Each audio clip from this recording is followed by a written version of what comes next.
हर जगह एक पुकार लगी हुई है कि मेरिट पर दाखिले होने चाहिए, मेरिट पर तकर्रुरियाँ होनी चाहिए, मेरिट पर पार्टी टिकट मिलने चाहिए, मेरिट पर तबादले होने चाहिए। हम भी 1400 साल से यही कह रहे हैं कि नबी के बाद मेरिट पर ही मानना चाहिए।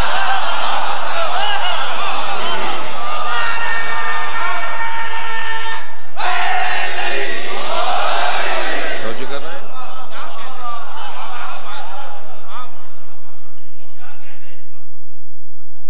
5 फजीलतें ऐसी हैं कि वो हैं तो फिर बाकी फजाइल हैं, वो नहीं है तो फिर पानी का बुलबुला है। एक मामूली से हवा की आमद से वो वजूद खो बैठता है। सबसे पहली फजीलत इल्म। कोई दावेदार नहीं है कि उसका इल्म अली के बराबर है।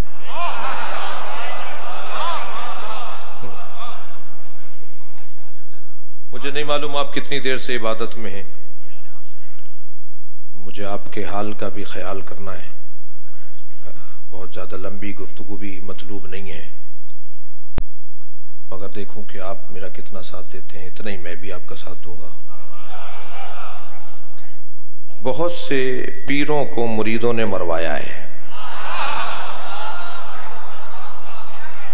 पीर साहब को पता ही नहीं होता कि मेरे अंदर भी ये फजीलत है, मुरीद बता रहा होता है। और बाज़ औक़ात तो पीर कहते हैं भाई ये जो बात हो रही है, ये जो मेरा मुरीद बता रहा है, ये इसी को पता है, मुझे नहीं पता। सहाबियात तशरीफ फरमा हैं, उम्महातुल मोमिनीन तशरीफ फरमा हैं। हज़रत आयशा भी बैठी हैं और सैयदा ज़हरा सलामुल्लाह अलैहा भी बैठी हैं।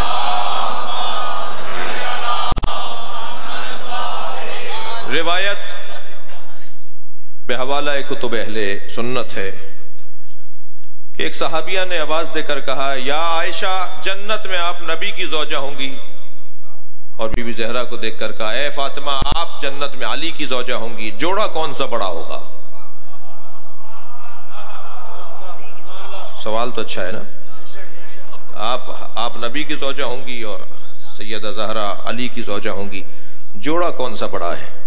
हजरत आयशा ने उन्हें जवाब देना भी पसंद नहीं फरमाया और जनाब ज़हरा को देखकर कहा, लैतनी कुन्तु शारत रासिक, काश में तुम्हारे सर का एक बाल होती।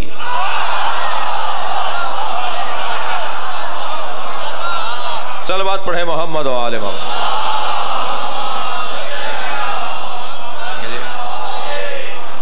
कभी किसी शख्सियत ने, कभी किसी फर्द ने मौला अली से बराबरी की, अहले बैत से बराबरी की बात ही नहीं है। ये मुसल्लम बात है कि जो अल्लाह ने फजाइल अता की हैं वो इसी घराने को अता की हैं। सबसे बड़ी फजीलत, दिक्कत मेरे साथ है आपकी, सबसे बड़ी फजीलत इल्म की फजीलत है। और मुझे और आपको अगर कभी गुरूर करने की इजाजत मिली ना, तो इसी बात पर मिलेगी कि हम उसे अपना पहला इमाम मानते हैं जो कायनात में सबसे बड़ा आलिम है, जो बोलता है तो मारिफत का सैलाब बहता है, जिसके अल्फाज 1400 साल गुजर जाने के बाद भी ताजा है, वो जमाने के गुजरने के साथ पुराने नहीं हुए। जुमला आपको हदिया कर रहा हूं, मैं तो हदिया लेकर आया हूं ना आपके पास, जुमला हदिया कर रहा हूं। खालिक का कलाम कुरान और मखलूक का कलाम नहजुल बलागा, ये दो ऐसे कलाम हैं कि जो कलामों के इमाम हैं। तो जो है दोनों की खुशबू एक है, वो खालिक का है, ये मखलूक का है।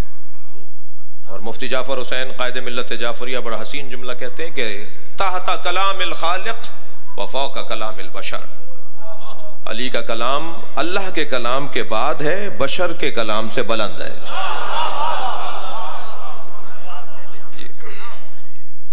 इल्म अली पहली फजीलत। थोड़ा सा आगे आ जाइए। अच्छा,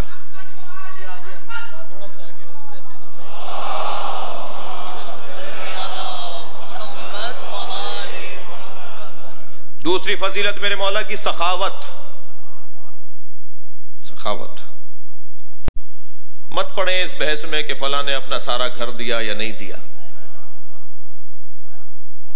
हम तो जिसे अपना मौला मानते हैं उनके पास नहीं होता है तब भी देते हैं।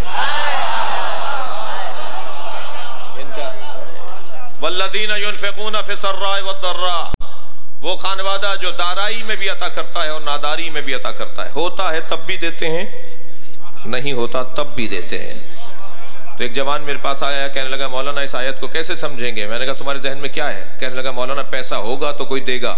मैंने कहा उल्टा करो किस्सा, तुम्हारे पास पैसे होते तो तुम देते नहीं, तुम्हारे अंदर जज्बा सखावत होता तो अल्लाह तुम्हें पैसा देता।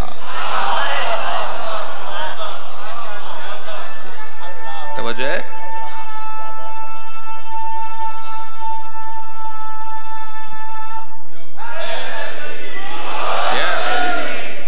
इनसे बड़ा कोई सखी नहीं है। अल्लाह ने उम्मत से कुछ मांगा है तो ये घबराती है। लन तनालुल बिर्रा हत्ता तुनफिकू मिम्मा तुहिब्बून, कोई नेकी करने वाला शुमार नहीं होता मगर ये कि उसमें से वो कुछ ना दे जिससे वो मोहब्बत करता है। उम्मत से अल्लाह कुछ मांगता है। यही फर्क है उम्मत में और अहले बैत में।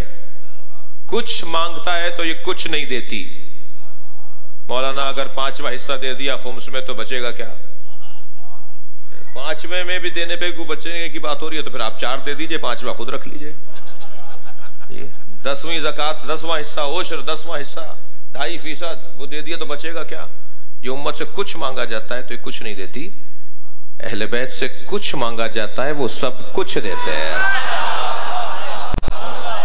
बेकदर है भाई। दरवाजे पर रोटियां जो मांगने आया था वो एक आदमी था ना, यतीम फकीर मिस्कीन जी, मसाकीन नहीं थे, यतामा नहीं थे जी, एक आदमी था ना, रोटी मांग रहा था। घर में 5 लोग थे, एक रोटी दे देते उसका भी पेट भर जाता, यहां भी इफ्तार हो जाता। मौला अली से कहे मौला रोटी एक मांग रहा था, एक शख्स था।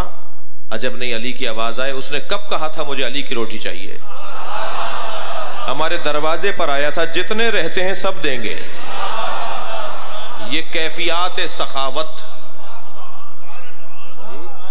अहले बैत की सखावत की कैफियत है। कोई बराबर नहीं कर सकता इनसे। आ गए मिक़दाद मेरे मौला अली के दरवाजे पर। या अली घर में फाक़े हैं। हज़रत फरमाए सब्र करो, बर्दाश्त करो। का मौला मुताल्लिक़ीन है, बच्चे हैं, बच्चियां हैं, औरतें हैं। हज़रत मट्टी के ढेले की तरफ इशारा किया, इसे उठा के लाओ। मिक़दाद उठा के लाए। मौला ने कहा, मौला ने फरमाया कहो या अली। मिक़दाद ने उस मट्टी के ढेले पे कहा या अली, वो सोने में तब्दील हो गया। तवज्जो कर लिया आपने। मौला ने फरमाया मिक़दाद ले जाओ अपने घर में इंतजाम करो खाने पीने का। मिक़दाद ने एक पत्थर उठाया, उसे तोड़ना शुरू किया। सारा सोना छोड़ दिया, छोटी सी डली सोने की उठाई। मौला को सलाम करके जाने लगे। मौला की आवाज आई, मिक़दाद कहाँ जा रहे हो। कहा मौला मैंने आपसे कुछ मांगा था, मुझे मिल गया। फरमाया मिक़दाद सोना छोड़ के जा रहे हो। कहा मौला मेरे आज के लिए काफी है। भाई एक शिया को कैसा होना चाहिए।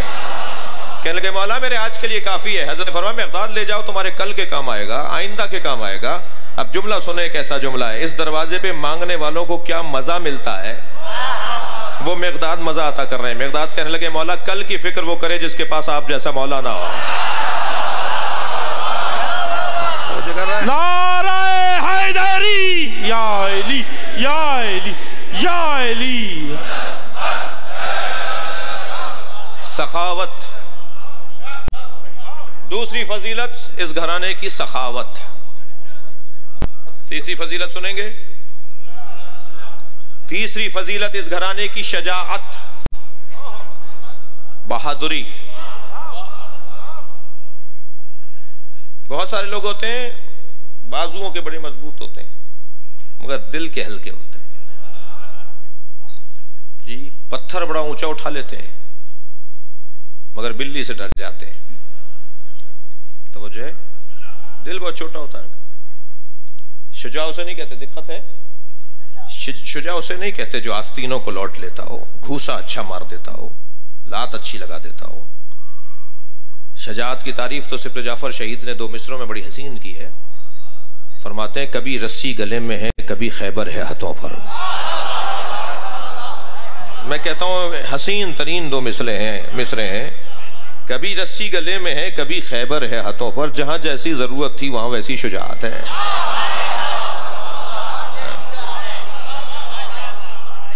तवज्जो करें, शजाअत का आलम यह है। तीसरी फजीलत, चौथी फजीलत इस घराने की, इज्जत। इज्जत, इज्जत कहते किसे? ग्रेड बढ़ गया, इज्जत बढ़ गई। मकान बड़ा हो गया, इज्जत बढ़ गई। कपड़े अच्छे पहन रहे हैं लोग, तवज्जो कर रहे हैं हमारी तरफ, इज्जत बढ़ गई। कुर्सी पर बैठते हैं, इज्जत बढ़ गई। ये इज्जत नहीं है जी, इज्जत ये नहीं है। फला काम मैं नहीं करूंगा, मेरी इज्जत चली जाएगी। कहां पड़ गए इस चक्कर में? तुम्हें अल्लाह ने बड़ी इज्जत दी है, तुम्हारी इज्जत चली जाएगी। ये इज्जत ना जाने के उन्वानात हैं, ना इज्जत आने के उन्वानात हैं। इज्जत कहते किसे हैं? मैं अपने बच्चों और जवानों के लिए मिसाल दे रहा हूं। कील को तसव्वुर में लाएं। कील, मीख, कील। ये कील 3 जगह पर ठोकी जाती है। ये कील दीवार में भी ठोकी जाती है। जितनी दीवार मजबूत होती है इतनी कील मजबूत होना चाहिए, वरना कील टूट जाती है। फिर कहते हैं जी फौलादी कील लेकर आइए, वो भी बाज नहीं जा पाती अंदर। लेकिन बहरहाल मामूलन कील दीवार में चली जाती है। लकड़ी पर भी कील को ठोका जाता है, मगर दीवार की निस्बत लकड़ी में जल्दी चली जाती है। यहाँ शायद 2 ज़रबतें लगें तो ये लकड़ी के अंदर चली जाए, वहां शायद 10 लगे तब कील दीवार में जाएगी। लेकिन कील एक और जगह पर भी ठोकी जाती है, वो है पत्थर। जब पत्थर पे कील को ठोका जाता है तो पत्थर टूट जाता है। इस कैफियत को कहते हैं इज्जत। पत्थर टूट के बताता है मर जाऊंगा, किसी गैर को जगह नहीं बनाने दूंगा।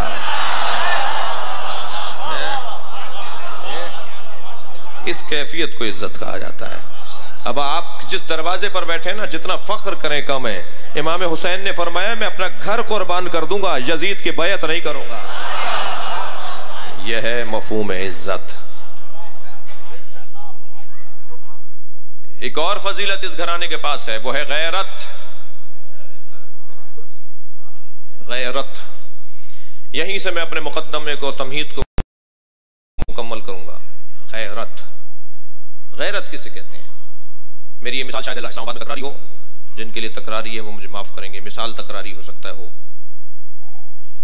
गैरत की तारीफ और तमसील पेश कर रहा हूं। बच्चे को तसव्वुर में लाएं, जो 2-4-6 महीने का बच्चा होता है, खूबसूरत भी और खूबरू भी हो, और अच्छा सेहत का भी और अच्छा लगता भी हो। पड़ोस की बच्ची आके कहती है खाला मुझे दे दो, मुझे आपका बच्चा प्यारा लगता है, 2 घंटे बाद, आधे घंटे बाद खिला कर ले आऊंगी, जब रोने लगेगा तो ले आऊंगी। वो खाला बच्चे को दे देती हैं। 2-4 घंटे बाद खाला को याद आता है कि इनका भी कोई बच्चा है। पता करवाया तो मालूम है कि दूसरे घर से एक बच्ची ले गई थी, उससे और ले गई थी, तीसरे, चौथे, 8वें, 10वें घर से बच्चा निकला जी। जो जिसकी गोद में चाहे चला जाए, जो जिसे ले ले गोद में, जो जिसे गोद में लेकर कहीं ले जाए, ये गैरत से खाली और आरी वजूद है। यानी ये बच्चा इतना गैरत से दूर है कि जो चाहे से गोद में ले ले। अच्छा, अगर बच्चा किसी और की गोद में पले तो वो बेगैरत है। अगर पूरा मुल्क किसी और की गोद में पल रहा हो तो क्या कहा जाएगा? गैर को जगह न बनाने दिया जाए, गैर जगह न बना पाए आपके अंदर, गैर आपको न पाले, गैर आप पर इख्तियार न रखता हो, गैर आप पर तसर्रुफ न रखता हो, तब है गैरतमंदी। अब गैर 2 तरीकों से वारिद होता है। कभी वो बदन को तसल्लुत में लाता है और तसर्रुफ में लाता है, बदनों को वो असीर बनाता है। वो जो मीलों के फासले पे समंदर में जाल बिछा हुआ होता है ना मछली पकड़ने के लिए, और 6-6 महीने तक वो जाल पड़ा रहता है, मसलन 2-2 महीने तक जाल पड़ा रहता है। उस जाल में तैरने वाली मछलियां समझती हैं वो आजाद हैं, उन्हें नहीं पता 2 महीने पहले असीर हो चुकी। एक डोर खींचने की देर है बस। यह है वो बेगैरती वाली कैफियत बदन की। दुश्मन पहले बदन को मजबूर करता है कि किसी तरह ये मेरे तसल्लुत में रहे। पाकिस्तान में क्या हुआ, आए दिन आपने जनाजे उठाए धमाकों की सूरत में, टारगेट किलिंग की सूरत में, ताकि लोग छतों से अलम उतार दें, अज़ादारी रोक दें, मातम बंद कर दें। बहुत बहुत चाहा ना ऐसा। और बाज बहरहाल लोगों ने हिम्मत से, वो 5-10% की मिसाल है कि बहरहाल उन्होंने अपने घरों के दरवाज़ों पर जो तख्तियाँ लगाई हुई थी सैयद शहनशाह हुसैन नकवी, तो मालूम हुआ कि वो तख्तियाँ उतार दी। नाम पुकार के कह रहा है, नाम ही शिया है, वो तख्तियाँ हटा दी। नकवी, तकवी, जैदी, काज़मी, रिजवी, बुखारी हटाना शुरू कर दिया जी। ये 5% हुआ। अलबत्ता मुझसे अगर कोई कहता है ना कि जी हमने बहुत सारे सुन्नी तो देखे हैं कि वो शिया हुए, हमने किसी शिया को नहीं देखा कि वो सुन्नी हुआ है, मैं कहता हूं नहीं, मैंने बहुत शिया देखे हैं जो सुन्नी हुए हैं। एक साहब कहने लगे मौलाना साबित कीजिए, कहां देखे? मैंने कहा ये जो हमारे 21वें ग्रेड के अफसरान, ये जो हमारे सेक्रेटरी शिया, ये जो पॉलिटिशियन हमारे शिया हैं, ये जब चाहते हैं हाथ बांध लेते हैं अपने मफाद की खातिर। ये शिया सुन्नी नहीं हो रहा तो और क्या हो रहा है? ऐसी नौकरी के ऊपर तुफ है कि जो मौला से दूर कर देती हो। सलवात पढ़ ले जरा मोहम्मद व आले मोहम्मद पर।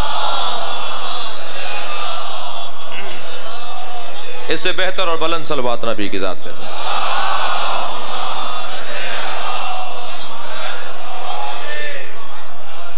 दिक्कत है आप रात की।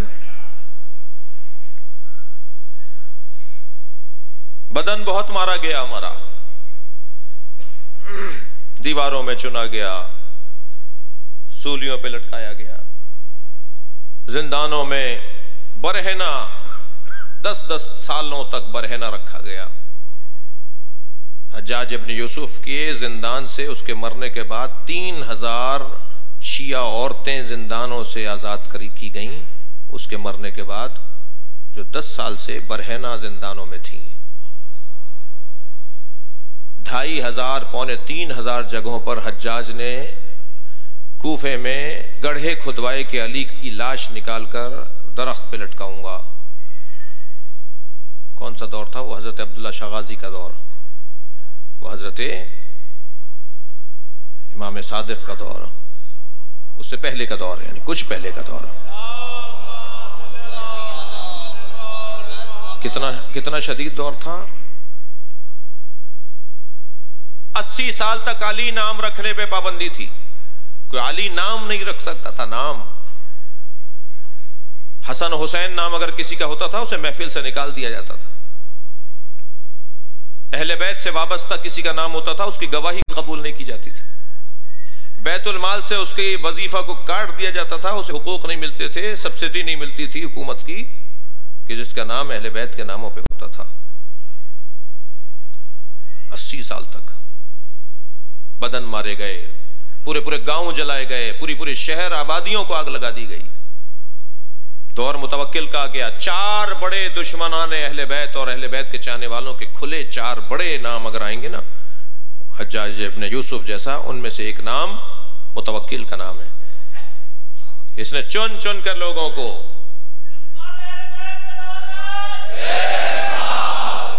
को शियों को शहीद किया। इसके रिपोर्टरों ने, इसके गुजारिशगरों ने आकर बताया कि हमने सारे शिया मार दिए। कहने लगा हो नहीं सकता कि सारे शिया तुमने मार दिए हो। शियों के इमामों ने उन्हें जीने के तरीके बताए हैं। कहने लगा मैं तुम्हें बताता हूं, एक तरीका अपनाओ, सख्त बात करने जा रहा हूं। शाहराहों पे, रस्तों में, गलियों में फातिमा जहरा का नाम लिख दो, जो बच के जा रहा हो, जो तहीन न कर रहा हो, समझो शिया है। कितना मुश्किल वक्त था, कितना मुश्किल वक्त था। फिर कहा जी अब भी नहीं मिल रहे। कहने लगा बाजार में, चौक पे, चौराहे पर बिला वजह किसी पे जुल्म करो, जो हिमायत करने निकले समझो शिया है। ऐसे शिया ढूंढे गए। मेरे मौला हुसैन की कब्र को मिस्मार किया गया। हल चलाने के लिए जब बैल आगे बढ़े तो बैल वहां तक पहुंचते थे और जैसे कब्र आगे आती थी तो पैर रोक लेते थे, उन पे लकड़ियां तोड़ दी जाती थी, उन्हें जख्मी किया जाता था किसी तरह आगे बढ़े, मगर वो पैर नहीं उठाते थे। ये वो मुश्किल वक्त। बदन का हाथ काटेंगे जब तुम्हें ज़ियारत करने देंगे, कहते थे सब तैयार हो जाते थे, मेरा काटो मेरा काटो। फिर जब वही हाथ कटा हुआ दूसरे साल आता था तो कहते थे तुम्हारा दूसरा हाथ काटेंगे, वो कहते थे काट लो। मैंने एक किताब में पढ़ा कि एक फर्द वो था कि जिसने अपने चारों हाथ पैर कटवाए, मगर इमाम हुसैन की ज़ियारत से उसने दूरी इख्तियार नहीं की। ये वक्त, ये बदन को मारने का, दुश्मन का, गैर का एक हरबा होता है, इतना मारो इन्हें, इतना मारो कि आखिरी कहें जी हम। मैं अपने बच्चों के लिए कह रहा हूं, तवज्जो करें, जितना हमारे साथ इस दुनिया में और ख़ास तौर पर इस गुज़िश्ता 25-30 सालों में हमारे साथ जितना जुल्म हुआ है ना, अगर किसी और के साथ होता तो शायद यकीनन अपने मकतब, मजहब, अपने नाम तक को तर्क कर देते, छोड़ भागते अपने दीन को। लेकिन हमें कोई समझे तो शायद PhD हो जाए, हमें कोई अगर समझ ले ना तो शायद वो डॉक्टर हो जाए। शियों को समझना ही बहुत बड़ा कारनामा है। हम तो जितना मारे जाते हैं इतने ही जिंदा होते हैं। मैं ये जुमला तकरारी अर्ज कर रहा हूं, मैं पाकिस्तान में किसी को अपना दुश्मन मानने को तैयार नहीं हूं। पाकिस्तान में जिन्होंने हमसे दुश्मनी की है वो हमारे दुश्मन नहीं है, इसलिए कि शियों से दुश्मनी करने के लिए काबिलियत चाहिए जो उनमें नहीं है। हमारा दुश्मन इतना बेवकूफ साबित हुआ पाकिस्तान में, उसने हमारे बदन को मारा है, हम उसके नजरिए को मार रहे हैं। इतना बेवकूफ साबित हुआ पाकिस्तान में हमारा दुश्मन, उसने हमारे, अल्लाह अकबर, जुमला महसूस करेंगे, वो हमें मार कर मुस्तरिब है, हम मर के मुतमईन हैं। अगर इस दरवाजे से हमें इत्मीनान की दौलत ना मिल रही होती तो मजमा कम होना चाहिए था ना। मजमा तो मुसलसल बढ़ रहा है, इस दरवाजे पर मुसलसल अहले बैत के चाहने वालों में इजाफा है। कुछ खानदानी शिया हैं और कुछ समझ कर शिया हो रहे हैं, यानी तहकीक के बाद। अलबत्ता जो खानदानी है वो भी समझे में, ऐसा नहीं है खानदानी शिया है तो ये कोई फजीलत नहीं है, ये बड़ी फजीलत है खानदानी शिया होना। बाज़ लोग मजम्मत करते हैं, मैं कहता हूँ नहीं, उनकी दुगनी फजीलत है। जो खानदानी शिया उनकी दुगनी फजीलत है। एक तो माँ बाप भी उनके अच्छे, और दूसरा उन्होंने समझकर मकतब को इख्तियार किया है। जी बहरहाल, जब बदन को, खवातीन मेरी मजलिस बयान सुन रही है ना जी, मैं भी समझ रहा हूँ वो सुन रही हैं, वहाँ एक और महफिल हो रही है वैसे। तो पहले बदन को दुश्मन मारता है, मगर जब बदन को मारने में नाकाम हो जाता है तो फिर उसकी कोशिश होती है कि नजरिए को मारे, फिर वो नजरिए को मारता है। जिस इमाम की आज आमद का दिन है ना, उनकी जिंदगी जिस जिम्मेदारी के साथ गुजर रही है ना, वो एक यही जिम्मेदारी है, वाक़िफिया मजहब, जिसने मेरे 7वें इमाम का इनकार किया कि ये इमाम नहीं है, इमाम इस्माइल इब्न जाफर सादिक थे कि जो गैबत में चले गए। अब हम इंतजार करेंगे आखिरी इमाम का, और इस्माइल हमारे इमाम वक्त हैं, और वो गैबत से जब ज़ुहूर फरमाएंगे तब इमामत आगे बढ़ेगी। वाक़िफिया मजहब। मौला काजिम का इनकार किया, मौला रिजा का इनकार किया, मौला तकी का इनकार किया। इनकार करने वाले गैर नहीं थे, अब दुश्मन ने हमारे अंदर नुफूज किया। दुश्मन ने पहले हमारा बदन मारा, बदन मारने से तवज्जो चाहूंगा, वो कुछ नहीं कर पाया हमारे लिए। फिर दुश्मन ने हमारे अंदर दाखिल होकर हमारे अंदर इंतशार को ईजाद किया। मैं इंतहाई मोहतरम सुनने वालों से जी, मैं इंतहाई मौत दबाना अपने मुंतखब और हसीन मजमे से एक जुमला अर्ज करने जा रहा हूं। पाकिस्तान की शीयत इस वक्त इसी तरह की किसी उलझन का शिकार होने जा रही है। ज़ाकिरीन और उलमा का तनाव, 5 गैर जिम्मेदारों, 6 गैर जिम्मेदारों, 5% गैर जिम्मेदारों की वजह से 95% लोगों को जवाब देना और उनको शर्मिंदा होना और उनको मतून और मलून और मातूब करार देना, ये किसी तौर माकूल नहीं है। अभी पढ़ रहे थे ना गुलाम अब्बास, ये बगैर मेहनत के पढ़े जाता है क्या? ये इसके पीछे अब कोई मुझसे अगर कहेगा जी गाने की तरफ में पढ़े थे, तो भाई मैंने तो गाना सुना नहीं, तो मेरा ज़हन जाएगा ही नहीं गाने की तरफ। तुम सुनते हो क्या गाने? जी ये बच्चा कह रहा है नहीं भाई, वो अगर गाने की तरफ में पढ़ रहा था तो कोई गाना सुनता होगा तो उसे लग रहा है कि गाना। मैंने तो आज तक गाना सुना नहीं, तो मुझे तो नहीं लगा ये गाना पढ़ रहा था। तो ऐप तो तुम्हारा है, उसके ऊपर क्यों डाल रहे हो? सलवात पढ़े जरा मोहम्मद व आले मोहम्मद।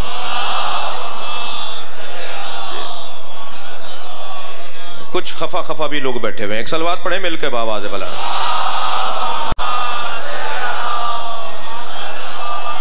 इससे बेहतर और बुलंद सलवात नबी की जात पे।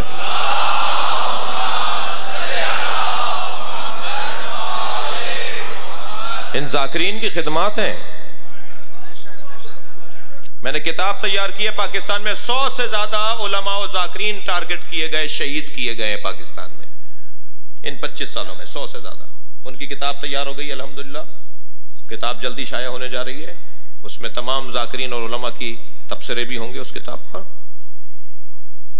100 साल पहले जाइए इसी पाकिस्तान के अंदर, 150 साल तो ज्यादा हो जाएंगे, 100 साल पहले जाइए, आपकी मजलिसें इस रंग की नहीं थी।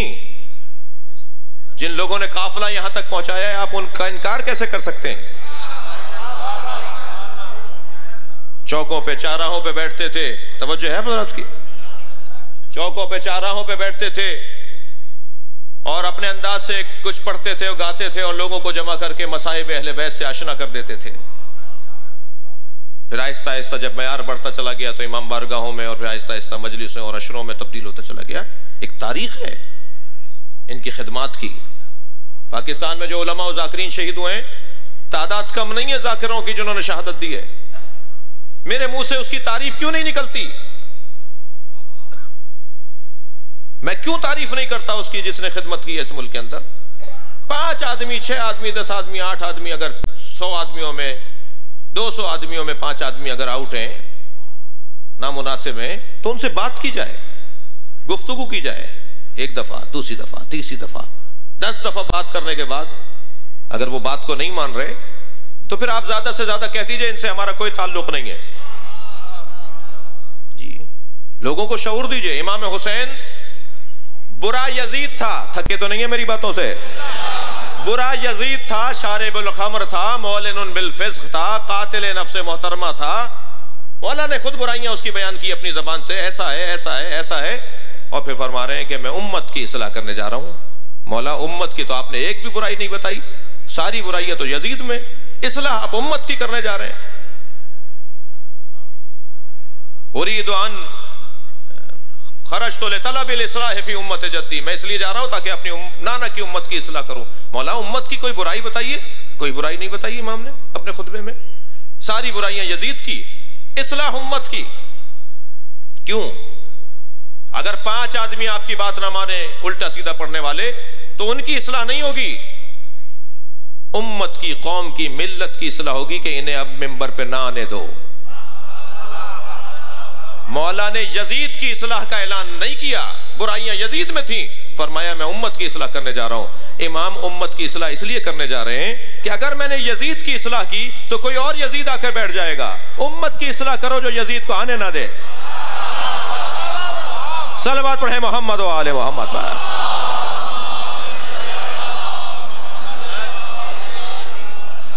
95% इन जाकिरीन की खिदमात हैं। मुझे नहीं है परवाह इस बात की कि कोई मुझसे खफा होगा, और कोई खफा नहीं होगा। बातें रोशन हो रही हैं आहिस्ता आहिस्ता। इनकी खिदमात हैं, ये ऐसी ऐसी जगह पर जाते हैं कि जहां मैं नहीं पहुंच पाता। मैं से मुराद मेरी सिंफ, मेरा लिबास नहीं पहुंच पाता जो मैं पहने बैठा हूं, ये नहीं पहुंच पाता वहां। तादाद ही हमारी कम है, मयार बढ़ता जा रहा है आहिस्ता आहिस्ता। खुद जाकिरीन के अंदर क्वालिटी बढ़ती जा रही है, अच्छा पढ़ना शुरू हो गए हैं, इनका बयान अच्छा हो गया है, इनका मयार अच्छा हो गया है, मयार अच्छा होने जा रहा है। हम मुतहम्मिल नहीं है मेरे अजीजों। में इस्लामाबाद के मरकजी पाकिस्तान के शहर में बात कर रहा हूं। हम मुतहम्मिल नहीं है अपने भाइयों की तरह तकसीम होने के हो जाएं, कि शिया तकसीम हो जाए कि ये ऐसे हैं शिया और ये ऐसे शिया। हम दो गुरों पर तकसीम नहीं हो सकते। ये हमारे अजीज हैं, हमारी जान है, हम और ये दो नहीं है। मेहनत होती है, मेहनत से सजाते हैं, मेहनत से उसके तर्जें बनाते हैं, आवाजों को मिलाने की घंटों मशक करते हैं, फिर सजा कर आपके पास लेकर आते हैं जी। हम इनकी इस मेहनत को नजरअंदाज कर दें?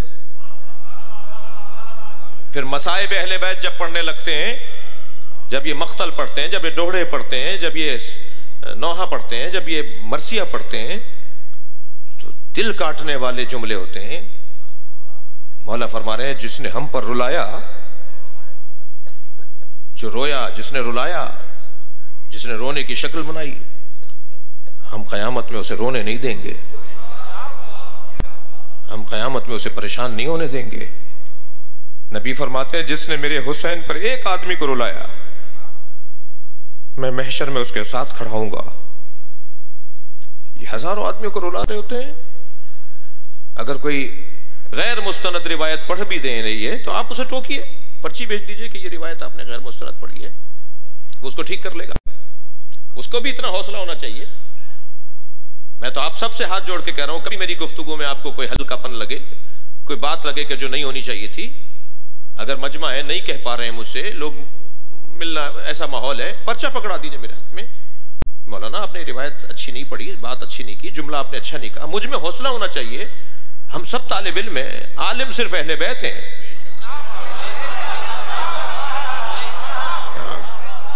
मेरे मौला फरमाते हैं नहनुल उलमा व शियतुना मुतअल्लिमून, हम अहले बैत आलिम हैं, हमारे शिया शागिर्द हैं। हम सब तालिब इल्म हैं। हमें एक दूसरे को समझाना चाहिए, तज़क्कुर देना चाहिए, मौइज़ा करना चाहिए। हम मुतहम्मिल नहीं है। मेरे मौला नकी के जमाने में क्या हुआ? यही हुआ कि शियों के दरमियान कुछ लोगों को करार दिया गया जो इंतशार फैला रहे थे। बाकायदा शिया इज्तिमात में आकर अली इब्न हमजा जैसा शख्स जो नामवर शिया था अपने जमाने में और मौला के जमाने में, वो बाकायदा शिया इज्तिमात में आके खिताब करता था। अल्फाज बड़े अच्छे थे, खिताबत उसकी बहुत अच्छी थी, और आकर कहता था कि अली इब्न मूसा रज़ा इमाम नहीं है, मोहम्मद तकी इमाम नहीं थे। फिर कहते हैं अली नकी जो आज हैं, जो एक तबका शियों का कहता है ये इमाम है, शिया गलत कहते हैं, हमारे शिया गलत कहते हैं, ये इमाम नहीं है हमारे। ये बाकायदा शियों के इज्तिमा में होता था। मैं इस अज़ा खाने में कह चुका हूं ये बात। जब मेरे मौला तकी की विलादत हुई, आमद हुई, तो कहने लगे कि ये तो इमाम रजा की औलाद ही नहीं है, कयाफा शनास को बुलाओ। क्या गुजरी होगी इमाम रजा पर? ये जो एतराज कर रहे थे वो गैर नहीं थे, सुन्नी नहीं थे। वो कयाफा शनास बुलाया गया, उसने इमाम तकी को देखकर लोगों को देखना शुरू किया। इमाम दूर कुर्सी पर बैठे थे, कहा कि वो जो कुर्सी पर बैठा है ये बच्चा उसका है। तब मांगे माने। कितना बड़ा जुल्म। हम दूसरे खेमे के ऊपर तबसरा करके, तकबीर लगा के, नारा लगा के, हमारा अपना हाल क्या है? हम मुतहम्मिल नहीं है। खुदा के लिए मैं आपसे मुखातब हूं, एहतराम कीजिए, प्यार दीजिए, एक दूसरे का ख्याल कीजिए। उलमा का मकाम है, उलमा के बगैर आपका गुजारा नहीं है। आपका क्या किसी कौम का, उसके कौम के आलिम के बगैर गुजारा नहीं है। मैं तो जिस सोच का आदमी हूं आपको बता देता हूं। मैं तो हिंदू पंडित का एहतराम का कायल हूं, ईसाई पादरी के एहतराम का कायल हूं। इसलिए कि अगर ईसाई पादरी मर जाए, ना हो, तो बात किससे होगी? अगर हिंदुओं का कोई आलिम नहीं होगा तो बात किससे करेंगे आप? अगर सुन्नियों का कोई, शियों का कोई आलिम नहीं होगा तो कोई आपसे क्या बात करेगा? डॉक्टर होगा तो डॉक्टर से बात करेगा। कभी भी डॉक्टर मरीज से बात नहीं करता, उसकी राय पे अमल नहीं करता। अगर आपके पास आलिम नहीं होंगे, बहुत दो और दो चार की बात कर रहा हूं, अगर आपके पास आलिम नहीं होंगे, आप अपने आलिमों को पसंद नहीं करेंगे, तो आपकी कौम की तर्जुमानी कौन करेगा? नुमाइंदगी कौन करेगा? कुरान अरबी में है, हदीसें अरबी में है, आइम्मा के फरामीन अरबी में है। आलिम यानी जो इन तमाम उलूम को जानता हो। जब आलिम नहीं होगा तो बात किससे होगी? आलिम के बगैर कौम का गुजारा नहीं है, और अज़ादारी के बगैर तशय्यो नहीं है। शियत का कोई तसव्वुर नहीं है जब तक कि अज़ादारी को आप सरबराह ना बनाए। हम इमाम हुसैन के जिक्र की छतरी में जीते हुए आए हैं, और जिसने भी अज़ादारी इमाम हुसैन में अपना हिस्सा डाला है उसका मकाम बहुत बुलंद है। दौर इतना खतरनाक, मगर मेरे मौला अपनी इमामत जिस अंदाज से इमाम ने अपनी इमामत को मुकम्मल किया है वो इमाम नक़ी। दौर गैबत की तरफ बढ़ रहा था, इमाम गैबत के लिए लोगों को आमादा कर रहे थे, लिहाजा सबसे ज्यादा हदीस जो गैबत से मुताल्लिक हैं वो इसी दौर की है। अल्लाहु अकबर। मगर अल्लाह का तो इंतजाम है ना, अल्लाह का इंतजाम है। नहीं मानो तुम जहनी इंतशार फैलाओ, तुम फिक्री इख्तलाफ डालो, मगर अल्लाह ने जिसे इमाम बनाया है अल्लाह उसकी इमामत को साबित करता है। मुतवक्किल, तवज्जो चाहूंगा, मुतवक्किल से किसी ने कहा कि ये जब दरबार में आते हैं तो तुम्हारे खादिम इनकी खिदमत कर रहे होते हैं, कोई जूतियां सीधी कर रहा होता है, कोई जूतियां उनकी उठा रहा होता है, कोई उनके लिए दरवाजा खोल रहा होता है, कोई पर्दा हटा रहा होता है। मुतवक्किल ने अपने सारे खादिमों को बुला के कहा आइंदा कभी अली नकी आए तो कोई दरवाजा ना खोले, कोई पर्दा ना हटाए जो दरवाजे पे पड़ा होता था, उन्हें खुद पर्दा हटाने दो, वो जूतियां उतार के खुद अपनी जूतियां उठाएं। सब हुक्म के पाबंद थे, लेकिन जैसे ही मेरे मौला नकी दाखिल हुए एक हवा का झोंका आया, पर्दा इतनी देर उठा रहा जितनी देर इमाम गुजरेंगे। फिर फैलाई गई बात कि इत्तेफाक हुआ था, हवा चल गई।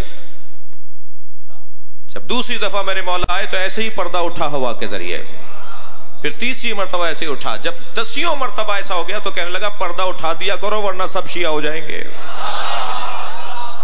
अल्लाह का अंदाज अपने नुमाइंदे की हिमायत में। दौर इतना खतरनाक था, दिक्कत चाहूंगा, दौर इतना खतरनाक था कि आपस में ही पता नहीं होता था कि ये जो मेरे साथ बैठा हुआ है बज़ाहिर मेरा बन के ये कहां जाके खबर पहुंचाएगा। तो जो इमाम के खास लोग थे उन्हें इमाम ने कैसे तैयार किया जी। अबू हाशिम जाफरी कहते हैं जो इमाम के खास शागिर्द और नुमाइंदे, कि मैं हजरत से मिलने के लिए गया, हजरत ने खास बातें करने के लिए, राज की बातें करने के लिए मुझे बुलाया था। जब मैं मौला नकी की खिदमत में गया तो इमाम हिंदी में मुझसे बातें करने लगे, एक जबान में बोलने लगे। मैंने कहा मौला मैं नहीं समझ रहा। हजरत ने फरमाया हिंदी जबान है। कहा मौला मैं तो हिंदी समझता नहीं हूं। हजरत ने फरमाया मैंने तुम्हें इसीलिए बुलाया है। सामने एक पत्थर था, उसे उठाया, कंकरी, मौला नकी ने अपना लुआब उसमें लगाया, अपने मुंह में दिया। मेरे मौला अली नकी ने अपना लुआब लगाया और कहा अबू हाशिम इसे अपने मुंह में रख लो। अबू हाशिम कहते हैं जब मैंने वो कंकर मौला का लुआब अपने मुंह में रखा तो 73 जबानों का आलिम हो गया। सलवात पढ़े मौला नकी की जात पर।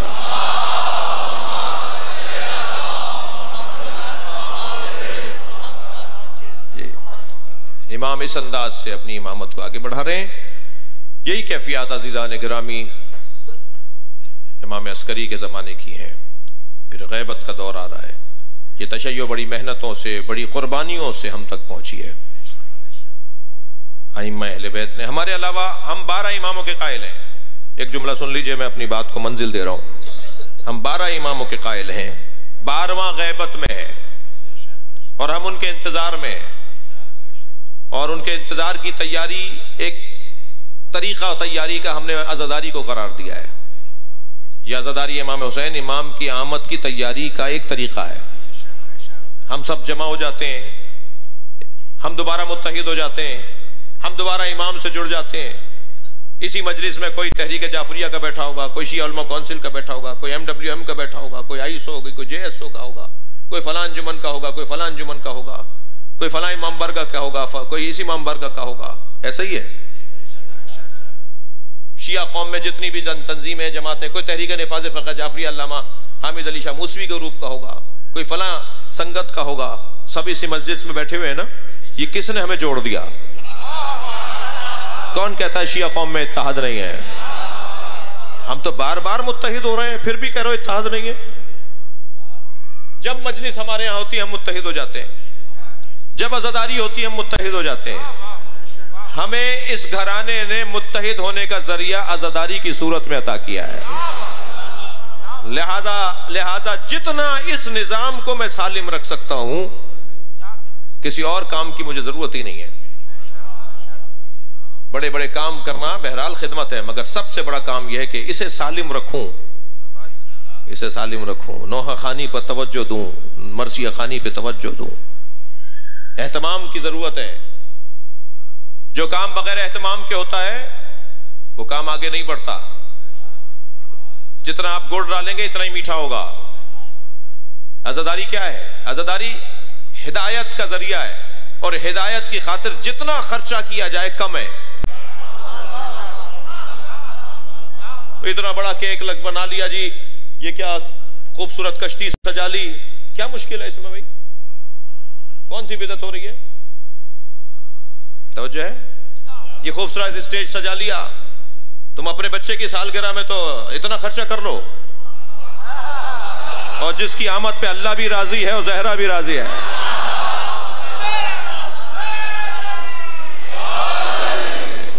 इससे ज्यादा एहतमाम होना चाहिए। खबरदार, अज़ादारी महाफिल मजालिस के खर्चे कम करके फलाही कामों की दावत न दीजिए। मैं खुद 18-19 फलाही इदारे चला रहा हूं पूरे पाकिस्तान में। मुझ जैसे शायद लोग तो अपने इदारों की बात करते हो, मैं आपसे कह रहा हूं खबरदार, इमाम हुसैन की अज़ादारी, अहले बैत की महाफिल को के खर्चों को जितना बढ़ा सकते हैं इतना बढ़ाइए। आप पिछले साल 10 देके कर रहे थे, आइंदा साल 15 देके कीजिए। पिछले साल अल्लाह ने आपको 1 लाख रुपए दिए थे, आज आप 2 लाख खर्च कर सकते हैं, आप 2.5 लाख खर्च करने की कोशिश कीजिए। खबरदार, इमाम हुसैन के जिक्र से और अहले बैत की जिक्र से खर्चा बचाकर फलाही कामों पर न लगाइए। आपका काम यतीमों को पालना नहीं है, आपका काम हुसैन से आशना करना है। मैं जुमला कहने जा रहा हूं, आप इमाम हुसैन की अज़ादारी पे खर्चा कीजिए, हुसैन यतीम पाल देंगे। खुद ही सिस्टम बनता चला जाएगा। अगर मैं इमाम हुसैन से आशना हो गया तो कोई यतीम बेसहारा नहीं रहेगा। अगर मैं इमाम हुसैन के गम से वाबस्ता हो गया तो कोई नादार नहीं रहेगा माशरे के अंदर। इसके साए में आगे बढ़ने की जरूरत है। मेरे मौला नकी ने कैसा सख्त वक्त, कुछ तसव्वुर कीजिए। अभी अगर आपके किसी शिया आलिम को, किसी शिया शख्सियत को इदारे, एजेंसियां, हुकूमत उठा के ले जाए, सारी कौम मुस्तरिब हो जाती है ना, हो जाना चाहिए ना। 14 साल तक इमाम काजिम जेल में रहे जी। शिया कौम कहां थी? और अगर थी तो इसका मतलब इतनी मजबूत नहीं थी कि कुछ कर पाए। मौला नकी के घर पे हमला होता है, मुतवक्किल ने अपने सिपाही भेजे, निस्फ शब में मौला अली नकी को उठा के ले गए। ये मौजज़े से जीने वाले लोग नहीं थे। अगर मौजज़े की बुनियाद पर अगर इन्हें इमामत चलानी होती, किसी की मजाल नहीं थी। लेकिन जब ये देखते हैं कि तौहीन अपनी हदों को किरास कर रही है, तब ये कि इशारा करते हैं तो मंजर बदला हुआ नजर आता है। ले गया सामर्रा में मेरे मौला नकी को मुतवक्किल, पहाड़ियों पर, टीलों पर अपने फौजी खड़े कर दिए। जैसे ही एक मैदान में पहुंचे, इसने आवाज लगाई, आवाजों पे आवाजें लगने लगी, हजारों की तादाद में फौजी असलहा लेकर बाहर आ गए। कहना, देखा मेरा कितना बड़ा लश्कर है, आप अपने चंद शियों की बुनियाद पर हमसे मुकाबला करते हैं, देखो कितना बड़ा मेरा लश्कर है। अब ये तौहीन हो रही थी, निजाम इलाही की नफी हो रही थी। जैसे इसने कहा ना, देखो मेरा कितना बड़ा लश्कर है, इमाम ने ऐसे फिजा की तरफ देखा तो जमीन से लेकर आसमान तक अनगिनत फरिश्ते थे जो तलवारें लिए खड़े थे। इमाम ने फरमाया, ये मेरा लश्कर है।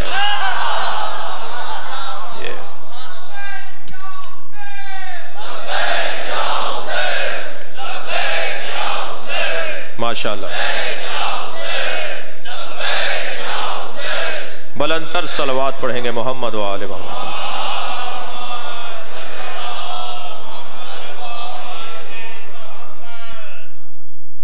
इमामत मेरे मौला नकी की बड़ी ले गए उठाकर, माफ कीजिएगा, हजरत को गिरफ्तार करके ले गए। रात की तारीकी है, निस्फ़े शब है।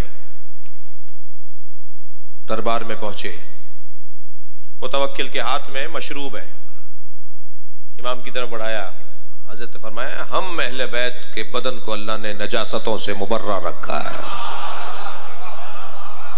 मैं इसको हाथ नहीं लगाऊंगा। कहना फिर कोई गजल सुनाइए, कोई शेर सुनाइए। हज़रत ने फरमाया कि हम लगवियात में नहीं पढ़ते, हम लहवलाइब में नहीं पढ़ते, मैं कलाम सुने बगैर छोड़ूंगा नहीं, आपको जाने नहीं दूंगा। हज़रत ने फरमाया ये तेरा ख्याल है, हम तुम्हारे जाहिरी ताकत के पाबंद नहीं है, मगर तूने कहा है कि शेर सुनाऊं तो सुन। फिल बदी मेरे मौला ने कलाम इरशाद फरमाया, जिसके दो शेर आपको सुना देता हूं।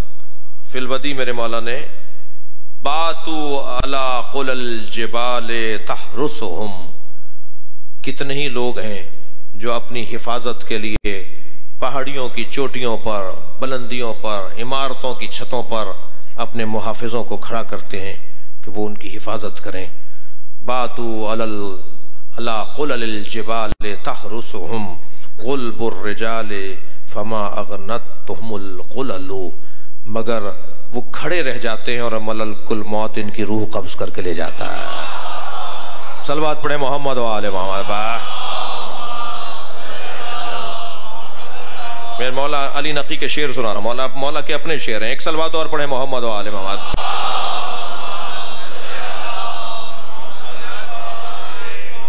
और फिर फरमाते नादाहुम सारिखुन मिन बादे मा क़बरू, और जब वही बड़े बड़े लोग, बादशाह, सलातीन, सिपाही रखने वाले लोग जब कब्रों में चले जाते हैं, मट्टी के अंदर चले जाते हैं, तो आवाजें आती हैं, फिर उन्हें निदाएं आती हैं।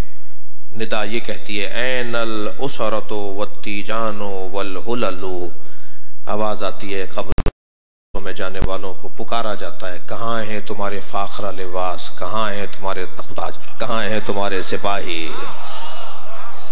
मेरे मौला ने इस अंदाज से पूरा एक कलाम फिल बदी इरशाद फरमाया। हाथ पैर कांपने लगे, आवाज दी इनको ले जाओ, इनको घर पहुंचा कराओ। अजीजा निगरामी,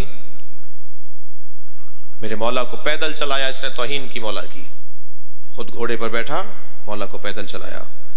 दो जगह अल्लाह का अजाब देर नहीं करता आने में, एक जब अल्लाह की तौहीन हो रही हो और एक जब हुज्जत खुदा की तौहीन हो रही हो। अल्लाह की तौहीन जब खाना काबा को गिराने के लिए अब्राहा का लश्कर आया तो अजाब आया आसमान से कंकरियों की सूरत में, और जब हुज्जत खुदा अली की तौहीन हुई तो फिर आसमान से एक पत्थर नाजिल हुआ, हारिस इब्न नौमान फौरी के सर पे आके लगा। ऐसे ही मेरे मौला अली नकी ने फरमाया मैं नाक़े साहले से कम नहीं हूं। नाक़े साहले की जिन्होंने तौहीन की थी वो 3 दिन में अज़ाब इलाही का सामना किया, उन लोगों ने अज़ाब इलाही आसमान से उतरा। ये मुझे पैदल चला रहा है, मैं नाक़े साहले से कम नहीं हूं। 3 दिन के अंदर अंदर मुतवक्किल को बेटे ने ही मार दिया। और हुज्जत खुदा की तौहीन करने वाले का अंजाम ऐसा होता है कि आज मुतवक्किल की कब्र का पता नहीं है, मगर ये मौला अली नकी की कब्र पर सोना और चांदी लदी हुई है।